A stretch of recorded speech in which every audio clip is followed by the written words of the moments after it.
You're now watching Q News. Here are the top stories for this hour. Hamas has announced the release of 3 Israeli detainees as part of the 5th batch of the first phase of the detainee exchange and Gaza ceasefire agreement. The Israeli army confirmed receiving Eli Sharabi, Ohad Ben Ami, and Or Levy after Hamas freed them in Deir al-Balah, Gaza. In return, Israel released a group of Palestinian detainees under the terms of the agreement. Meanwhile, one of the released Israeli captives has urged the Israeli government to begin talks for the second phase of the ceasefire deal, signaling the possibility of further negotiations.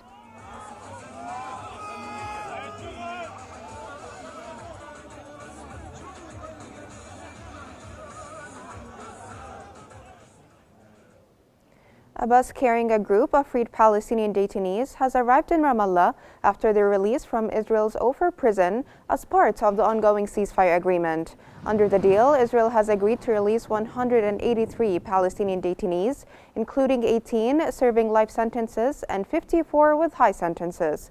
The list also includes 111 detainees from Gaza arrested after October 7, 2023.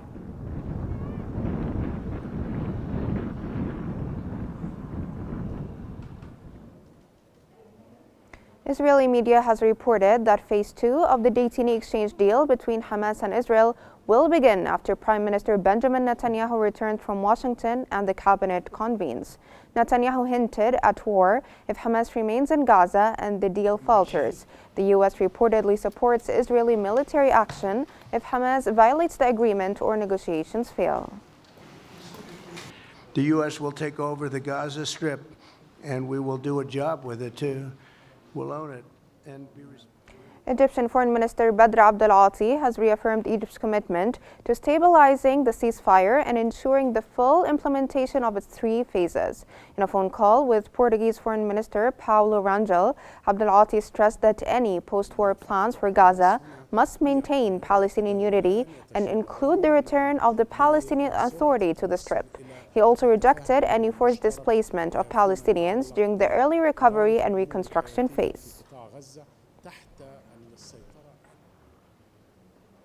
The United States has approved a potential $6.75 billion arms sale to Israel, including a $660 million deal for Hellfire missiles.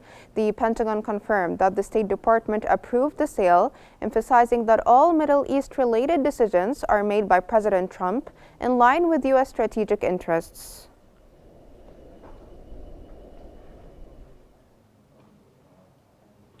For the 19th consecutive day, Israeli forces continue their assault on Jenin and its refugee camp, killing 25 Palestinians and injuring dozens. Israeli troops raided several villages in the province, arresting 3 Palestinians in Yamoun and 2 in Ya'bad. In Jenin city, forces seized a vehicle, assaulted its passengers, and demolished homes and properties in Al Hadaf and Wadi Barqin neighborhoods.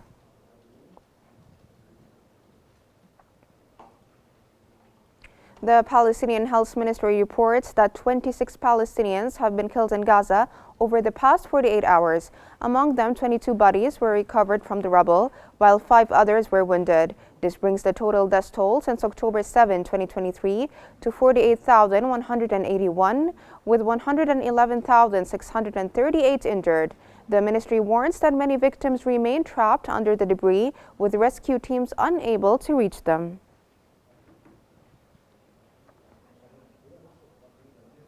Hamas has condemned U.S. sanctions on the International Criminal Court, saying they reward Israeli Prime Minister Benjamin Netanyahu and his government while undermining justice for victims. Hamas urged Rome Statute signatory nations to take concrete steps to uphold international law and protect global stability.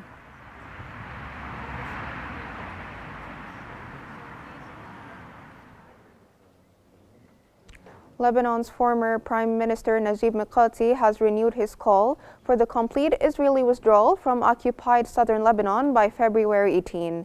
In a meeting with U.S. Deputy Special Envoy for the Middle East Morgan Ortagos in Beirut, Mikati also demanded an end to Israel's systematic destruction of southern villages and urged the implementation of UN Resolution 1701.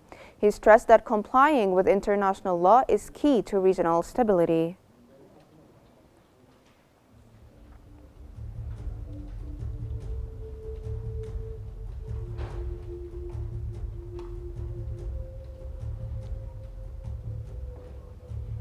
This concludes our top stories for this hour. Thanks for watching and stay tuned for more updates on Q News.